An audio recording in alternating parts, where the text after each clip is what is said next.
Living in a rural area, we have problems with power outages every now and then.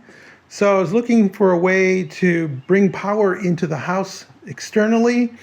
One way would be to get a generator, but then I have to store it and I have to store fuel, and I really don't want to deal with that. I do have a Prius, and so I thought, well, if I put an inverter on to the Prius, I can let the Prius recharge the batteries that's going to drive the inverter, and I can feed that into the house. Problem is, I'd have to run an extension cord to there, leave this door open. Didn't want to do that. So I thought, well, what if we were able to bring in that power cord, because we can always close the garage door, and come in through this sidewall. This goes into the she shed. So I'm thinking I'm going to put a box here, and I can plug the power from the inverter into here. Then on the other side, that will go into a double outlet, 2 receptacles. That'll allow me to feed power to the tankless water heater, the refrigerator, and the Wi-Fi. All the other electrical devices we can do without. Some of the items that we're going to need for this project is some kind of metal or plastic box to contain the receptacle itself. So I got this Commercial Electric 1-gang box, 3 holes. I'm actually going to only need the backside hole. So fortunately this comes with 2 plugs. So you can plug 2 of the 3 holes. And there are these little tabs there, these metal tabs. That's for mounting this. So this will get mounted to the exterior of that teal wall.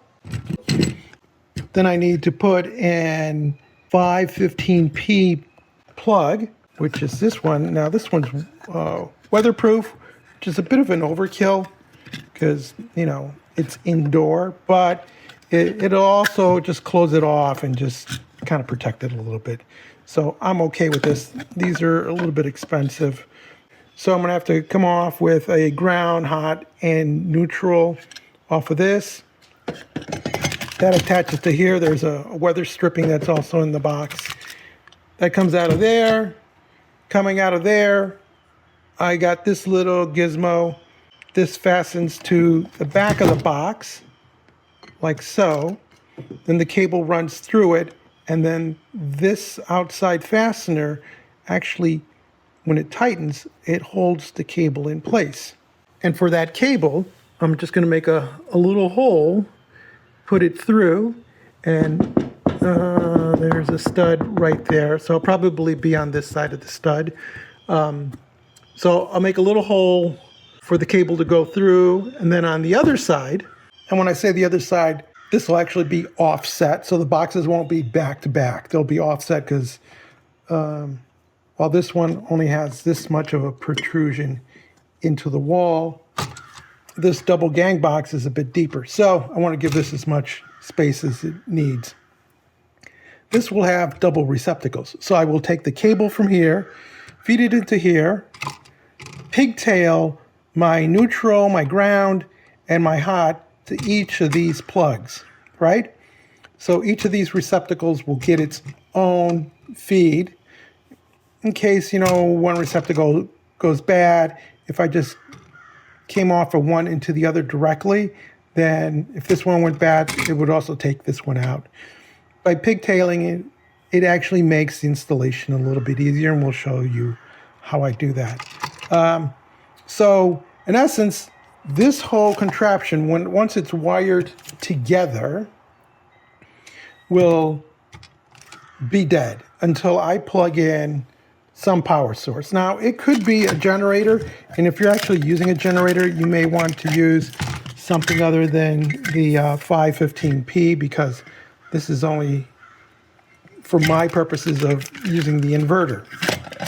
But once I have power coming into here, then these 2 receptacles will be hot and I can run devices. Otherwise, it'll just be a dormant system. And for those of you who are curious, I'm using the Nature Power inverter. It's rated for 1,000 watts of continuous and 2,000 watts surge. I have two receptacles on this. They're GCFI, which is the reason I picked this particular model. It's a decent unit. It also has the most important thing, which I forgot to mention, is it's true sine wave, which means hooking up your refrigerator or your microwave. In this case, we're not going to do a microwave, but the refrigerator, those electronics are protected because they like sound waves. They don't like other types of inverters that use chopped sine waves or simulated sine waves. Anyway, you want pure sine wave for going into the electronics. It just helps make them last and prevents issues. And yeah, that makes this a bit more expensive. Inside the she shed, we see our tankless unit goes into this receptacle, right? And then across from there over is where I'm going to put the double gang receptacle. There's that stud that we were talking about. So I'm probably going to cut an opening somewhere in here. That'll give me a fairly short run to the water heater.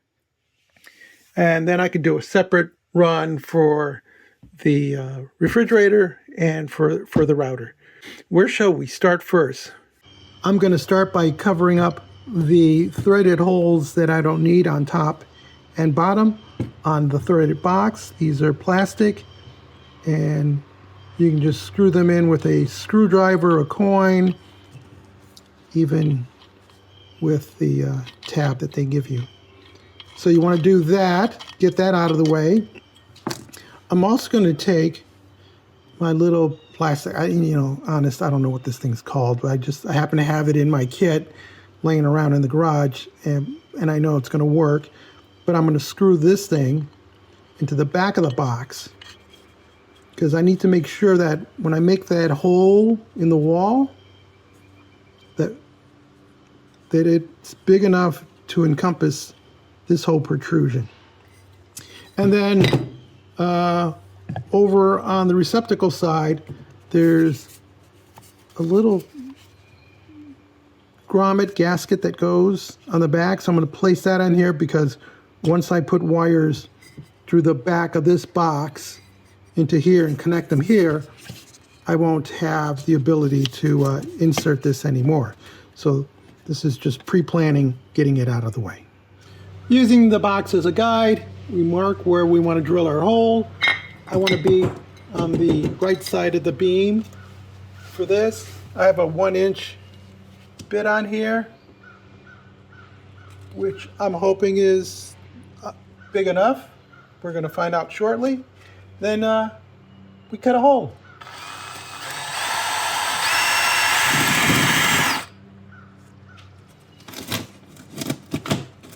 We hit some fiberglass, which is fine. Got my adapter in there, and it's a little too small, so now I need to just round this out a little bit. Okay, as you saw, I pivoted the bit around a bit, and there. Now we have a flush opening, so I'm going to mount 2 of the tabs, go on this side where the stud is, and secure the box to the wall. Now we attach our tabs to the box, and you get this screw for each tab. There are only 2 tabs. So since the stud's going to be on this side, I want to be able to screw into that. So I'm going to put a screw here, which is not included for going into the stud. You need to attach this tab to the box. I would suggest mounting it with the slotted end over on this side. So if you have to adjust your box left and right, you have that flexibility. With the tabs on, our adapter in place, we line it up. I know this is where the stud is. You could put a level across it if you like. I'm not going to. And then you drive some screws into that wall, into that stud. And maybe you need an extension because the chuck hits this, so live and learn. With a longer bit attached, we continue on our work.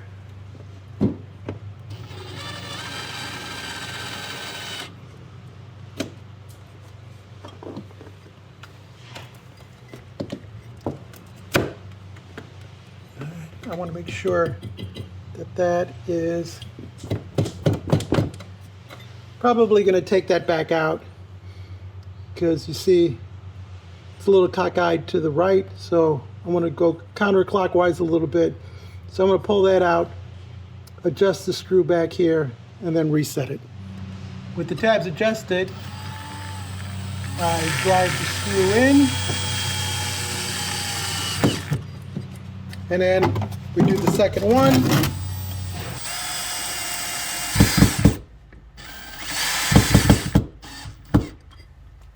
And there we go. Our box is secure. We have an opening to the inside of the wall. Now we go indoors and work on cutting a hole somewhere nearby so you can run the wire through from this side to the other. On the inside, I know where my stud is, right there. I know that the height is 26 inches, so that takes me to here. So the box is going to be somewhere in this area. So if I put a hole over on this side, about there, maybe even a little higher, I should be fine. So what I'm going to do is I'm going to trace out this box and then cut out that opening. Then we'll proceed to fish the wire from there into here.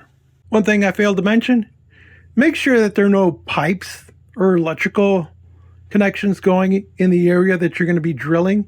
In my case, there's an outlet there, but that goes up, so I know there's no interference and there's no other plumbing or electrical in here, so I'm safe to operate.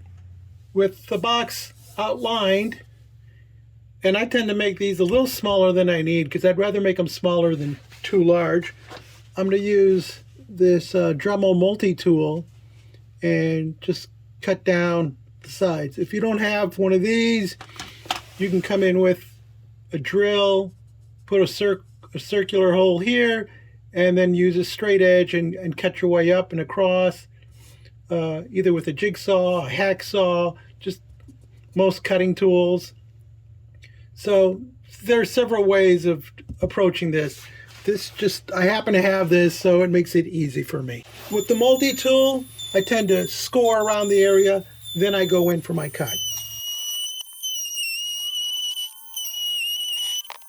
With the hole cut, now we can proceed to make sure our box fits in there.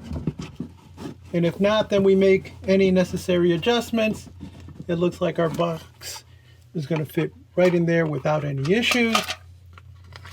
So you can take that out or leave it in there.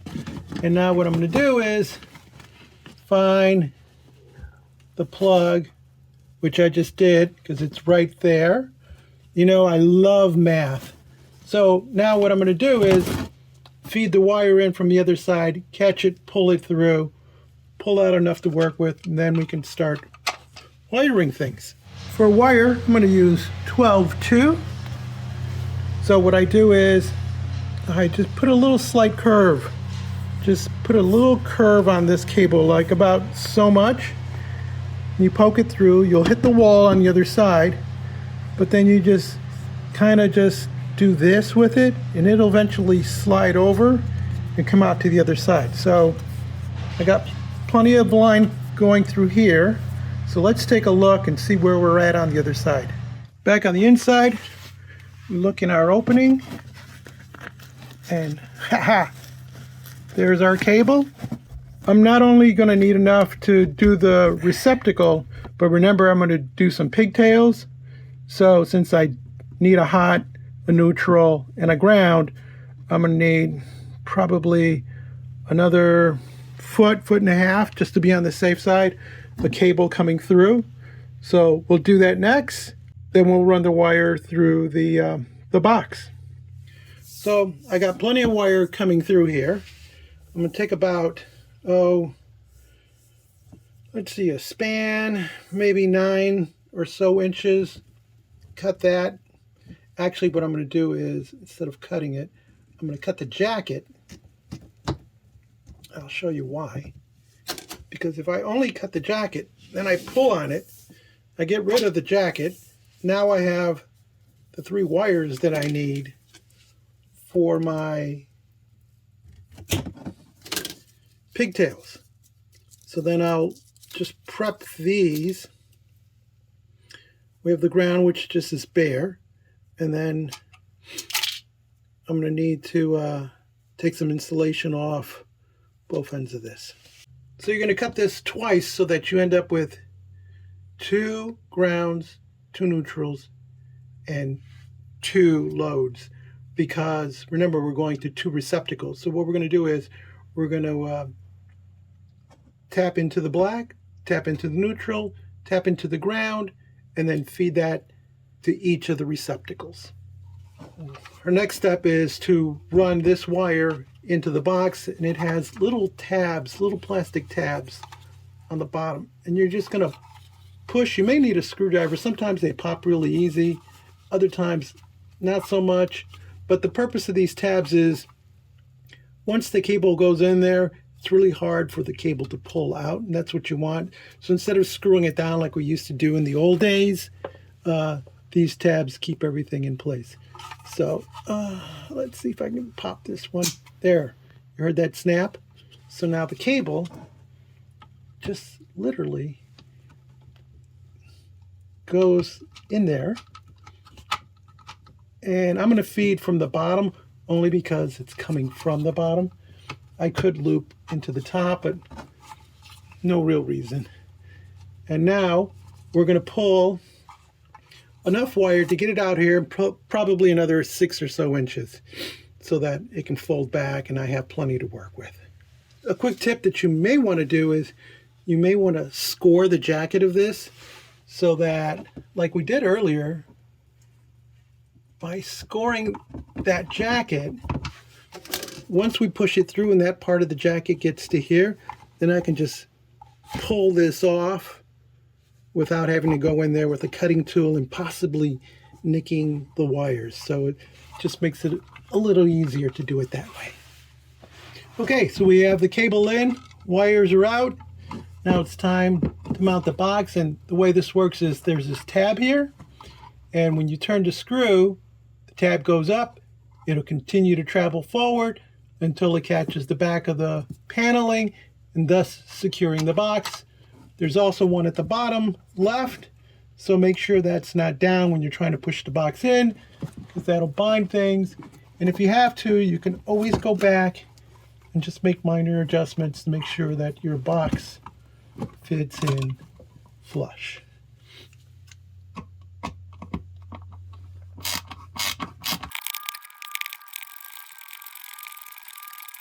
Okay, these are secured. You don't have to really tighten these a lot. Just get them a little snug so that there's no movement, because nobody's going to be putting pressure on it, so you should be fine. We bring out our wires. We're going to strip off a little bit of the insulation so that we can get wire nuts and attach our pigtails to the 3 individual wires. It's ground, doesn't need to be stripped. Another tip, since we're going to be attaching pigtails to these with wire nuts, and then this is going to go to the individual receptacles, why not just wire the individual receptacles with the black, white, and ground, so that all you have to do is just connect the pigtails and then mount everything. So that's my approach. The shiny white looking terminals, that gets the neutral. The brass looking terminal gets the black, which is the load side. And don't forget that there's a ground, and that's the green terminal. So mount a pigtail, and it doesn't matter whether it's top or bottom. I always go with the top, but again, it doesn't matter because they're bridged across on both sides. So white, neutral, brass, black, and don't forget the ground. And you can also do push connections, but because of the gauge of wire, it won't fit in the push connection. So I'm just going to wrap around, make sure that when you go to tighten your fastener, since it turns clockwise, you also want that wire hooked clockwise around it. Here's our receptacle, brass. It's got the black side. Ground is on green, and white is the neutral, so that's connecting there. We've done the same thing to both receptacles, and now we're just going to match them up and use our wire caps, wire nuts, to secure the pigtails from both sets. And again, you're just going all the whites together, all the blacks together, all the grounds together. Now we line up our 3 grounds first, and using a pair of pliers, we twist them together.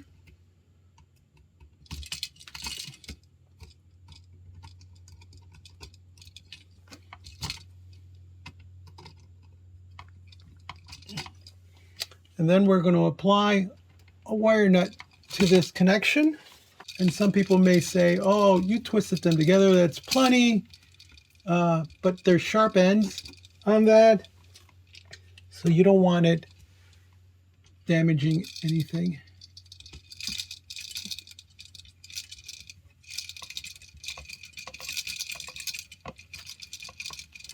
And then what we're going to do is we're going to just push that towards the back of the box so that it's out of the way.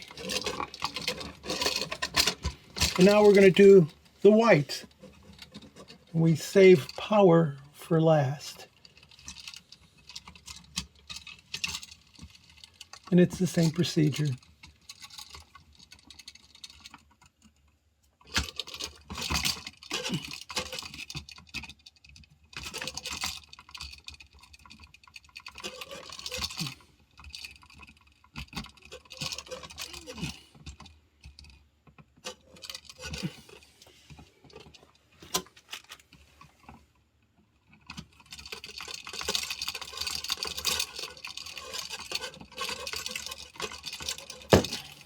And then we proceed on to the black, and we do the exact same thing.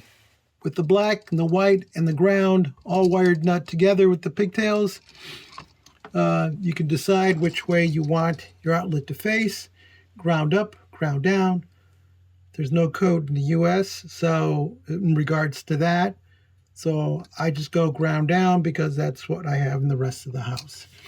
So all we need to do is push everything to the back of the box, and you can fold the wires so that it makes it easier. So you're sort of creating just an up and down fold, and that'll get everything pushed into the back of the box.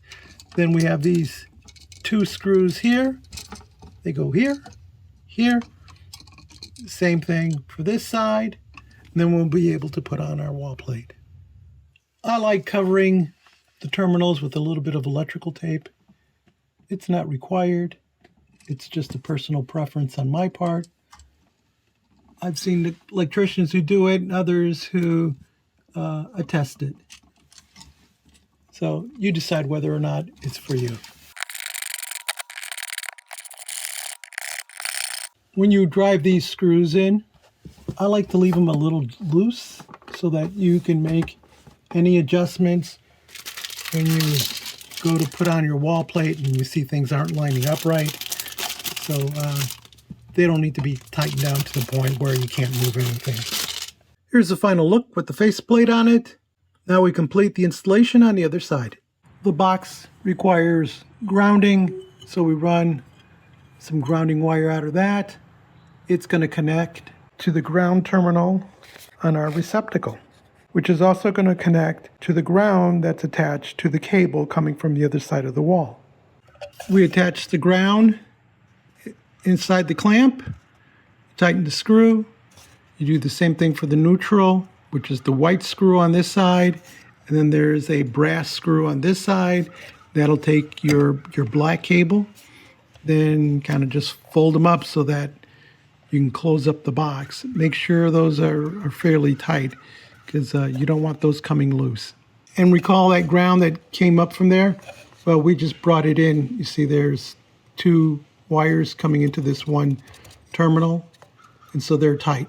And pull on it, make sure that none of the wires will come loose on you. You might recall the gasket that we put on at the very beginning. Well, now you're gonna have to take the screws that came with the package and place those through the little knockouts on the gasket, and then they're gonna go into the box. They may or may not fall off as we attempt to line this up.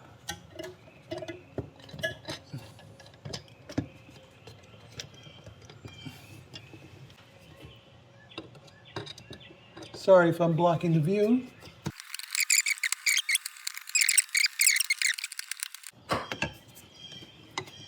And there it is. So now we'll be able to plug something into here to activate the 2 receptacles on the other side.